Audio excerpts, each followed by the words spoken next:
Hey everybody, good morning. Welcome to the Morning Devo with Bo today on October 18th, 2022. We're going to be in the chapter, what is it?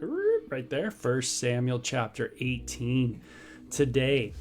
Kind of continuing to kind of pick up that narrative with Saul and David.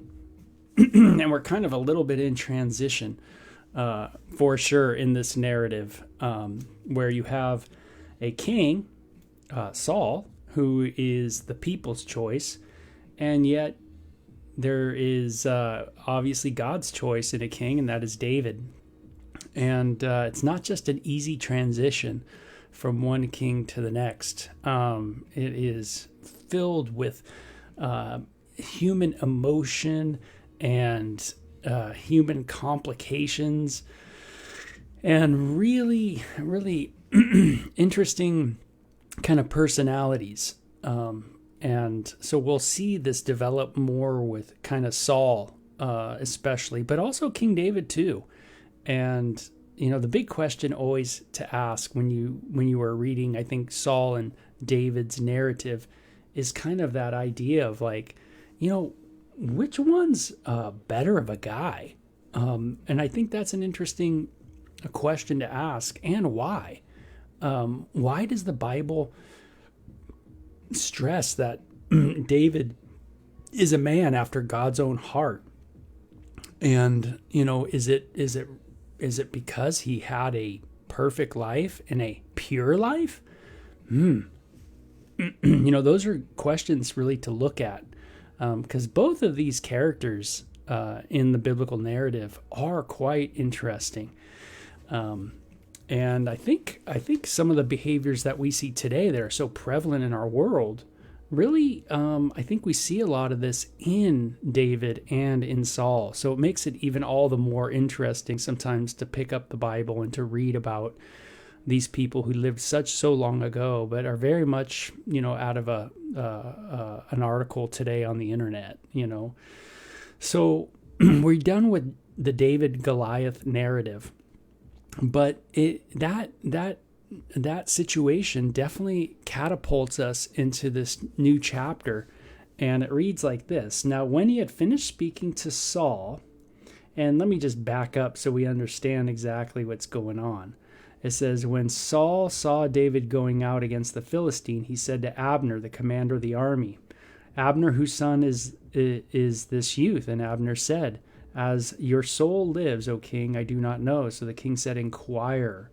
And then David returned from the slaughter of the Philistines, and Abner took him and brought him before Saul with the head of the Philistine in his hand. Remember Goliath's head. And Saul said to him, whose son are you, young man? And so David answered, I am the son of your servant Jesse the Bethlehemite. That now when he had finished speaking to Saul, the soul of Jonathan was knit to the soul of David, and Jonathan loved him as his own soul. David and Jonathan had a amazing relationship, and we'll see this just develop more and more. Now, we already get an idea to the character of Jonathan in the Bible and the character of David. They both were seen as a little off the cuff.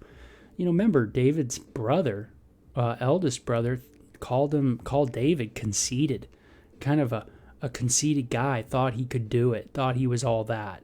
And Jonathan was quite a guy who, you know, seemed to have that same kind of quote conceit, but really it wasn't conceit on both of their parts. It was just that they really saw God do amazing things through them, and they trusted God, and they both had that kind of heart to really step out in faith and trust God.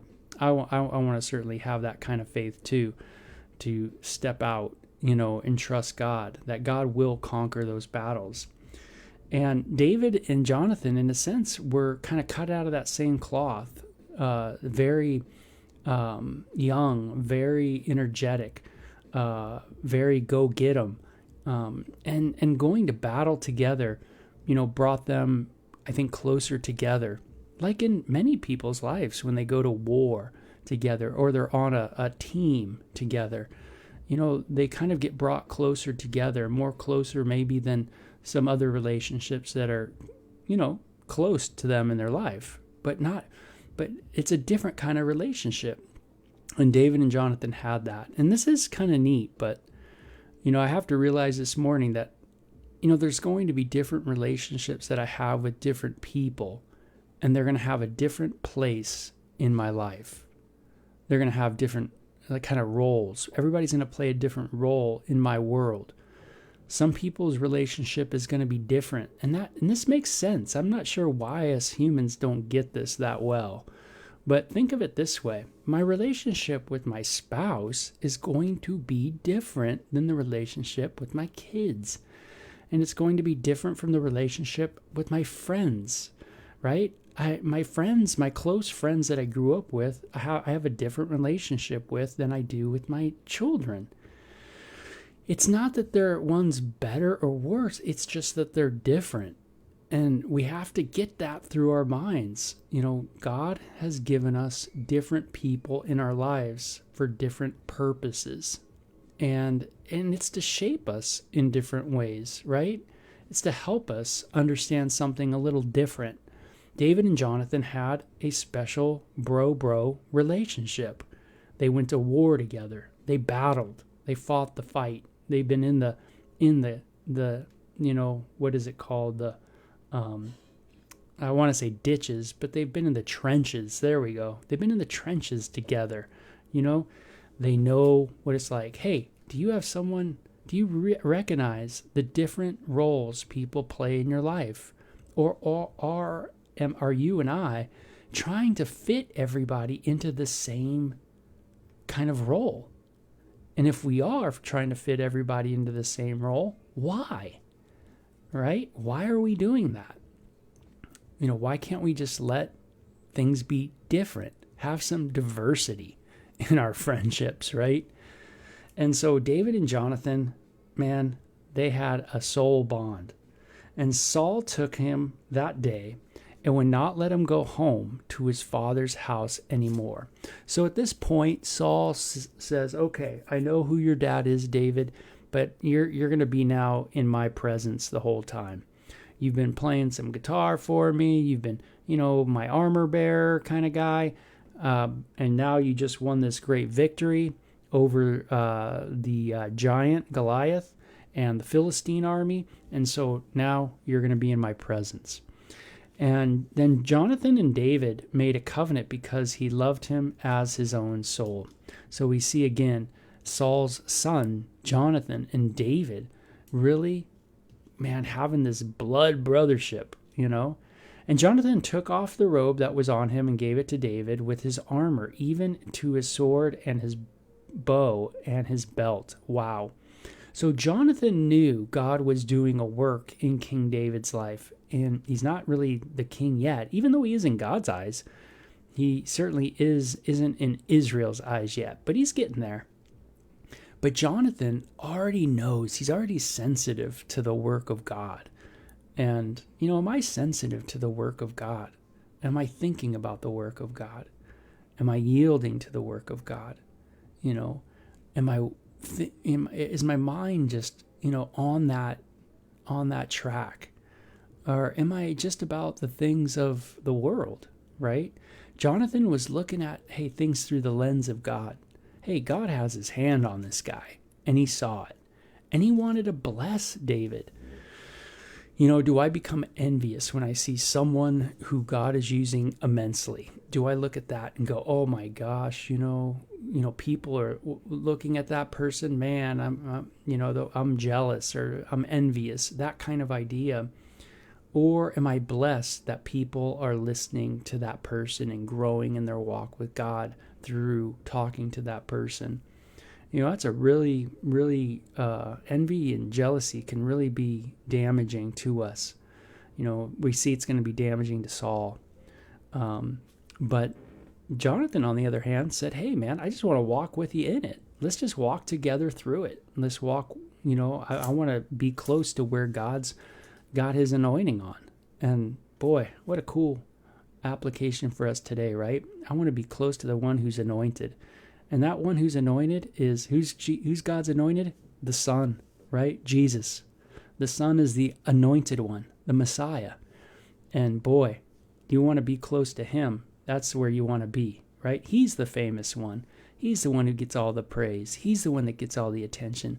But we just get to partake in that. And that's hard for us as humans, isn't it? It's hard for me this morning. I can feel it in me, where a lot of times we want to be the center of attention. And it's hard for us just to come along and be with other people and, in a sense, join in with the person who's famous. Instead, we want to be that famous one. And I think if there's anything that, social media has brought out, is that we all want to. We all want to be popular, out there. And that's something that can easily dominate a lot of us human beings. Not everybody, but it certainly can dominate a lot of us in our minds. And of course, this is not where Jonathan was, man. He was certainly into hey, God's anointed, that's where I want to be. Hey, you want to be close to God's anointed? Let's just draw close to Jesus. Get to know him better, right? And that's what we want to do. And it says, so David went out wherever Saul sent him and behaved wisely. And Saul set him over men of war, and he was accepted in the sight of all the people and also in the sight of Saul's servants. So David became, in a sense, popular within Saul's court, with his military, with his cabinet, if you will. And he became just quite the popular guy. Now it happened as they were coming home when David was returning from the slaughter of the Philistines, that the woman had come out of the cities of Israel, singing and dancing to meet King Saul. And it says, and they came out with tambourines, with joy, and with musical instruments. Isn't that cool? They had musical instruments back then. Why? To worship, to praise, to sing songs, man. It's a really important part of our life is music. Don't sell that short of how important music is in your life. And it should be important. Music has to play an important part. There's something that is very interesting about music and how it impacts our hearts and our minds and our lives in so many ways, intellectually, every kind of way, facet. It is an educator in and of itself. And so music's important, and we should learn to, listen to all kinds of music, music that's very intricate and complicated, and then music that is simple, and see how though that music really affects us. It's very cool. And like I said, it's very educational. But we are made to perceive musical notes, right? We don't have to be taught that. It's something that you are created to understand. And that's pretty amazing and marvelous in and of itself. That whole idea of how we understand it, though no one's taught us it. There's something very interesting, metaphysical kind of about it, right? Something interesting about the origins of it all. But now they come out and they sing songs. And so the women sings this and they danced and they said, hey, Saul has slain his thousands and David his 10,000s. Oh man, right? So this is the number one hit on the charts. Saul has slain his thousands. That was a popular song that's been kind of on the radio for quite some time. But now there's another little stanza in it, right? And David his 10,000s. How do you think Saul's going to take this? Then Saul was very angry, and the saying displeased him, and he said, they have ascribed to David 10,000s, and to me they have ascribed only thousands. Now what more can he have but the kingdom? So Saul eyed David from that day forward. We'll stop there today on the Devo. But you can see the contrast between Saul's son, Jonathan, and his relationship with David, and then Saul's relationship with David, right? One is filled with envy. One's filled with jealousy. One hears the hit song on the radio and all the props going over to David, and Saul just gets envious and says, what? I'm going to have to one up on him. I'm going to have to do this. I'm going to have to push him down. I'm going to have to quench David because he's become so popular. It's not that David is going to be the most character guy in the world, because he's not. he's going to be really interesting, to say the least. He's going to have sexual issues all the time. He's always going to have he's always going to have this in his life. He's always going to be not the greatest dude in the world. But King David was one of those guys, even as a young guy, who just loved God. And he just had a love for God and wanted God to be glorified and wanted God to be honored. And his speech was all about God, and he thought about God all the time. And everything that he looked at, he related through the lens of God. It was super cool, right? And this is why he was loved so much by the Lord, because, man, he was looking at the ultimate thing. You know, he wasn't settling for something less than. And this is where us humans get so wrong, where we settle for things that are less than God instead of being blown away by the ultimate, right? By the best. And if there is a good, then there's a better. And if there's a better, then there is a best. That's right. So, yeah, that's right. So, you know, there is an ultimate best that we should be wrapped up in. And this is what Jonathan was into. Hey, he loved being around David. Why? Because David sang songs about God. And, you know, he was the guy who was thinking about God. And he wanted to talk about God. And he wanted to try to learn more about God. And Jonathan was attracted to that. Man, he was attracted to the best. And, you know, this is what makes a great marriage, good relationships. You know, the best of marriages always have God at the forefront, right? The best at the forefront. They're always things, always talking about God, always thinking about God. That marriage is strong. It's not that they're perfect people, but they have God right there. They're always thinking, singing songs about God, talking about God. You know what I mean? Reflecting on God, reading, learning about God. That kind of idea, because that is the best. It makes logical sense, right? Saul, he was looking at the kingdom. He was looking at the earthly kingdoms, right? He was bummed that, hey, what does he say? All they need to do now is give Dave the kingdom. He's looking at the ruler, what he does is his job. You know, he's the king. And so he's just focused on the here and now, right? He's just focused on his position on the planet. You know, Saul's not like, hey, man, I wonder what God's doing in David's life. How can I help David get there, man? What can I do to help that guy get to where he needs to be in the Lord? You know, maybe he takes my spot. Woo, how about that? Hey, pastor, maybe you need to step down. Maybe you need to move aside. You know, maybe I need to move aside. Maybe I need to just go away. Maybe I need to be away. Can someone else take my spot? You know, those are challenging questions and things to think about, but they're good, right? It really shows us where our heart is at. And we have to get to a place where we say, hey, I'm willing, God. Give me eyes to see who you're raising up, who I could teach, who I could give this position, this place. And it might not be time for you to move aside or me to move aside, but we should always be about the business of, hey, what is God doing? You know, where is God moving? That kind of thing. And that really cuts like a knife into our pride and into our, our bragging, and it shows us our envy, and it shows us our jealousy and things like that.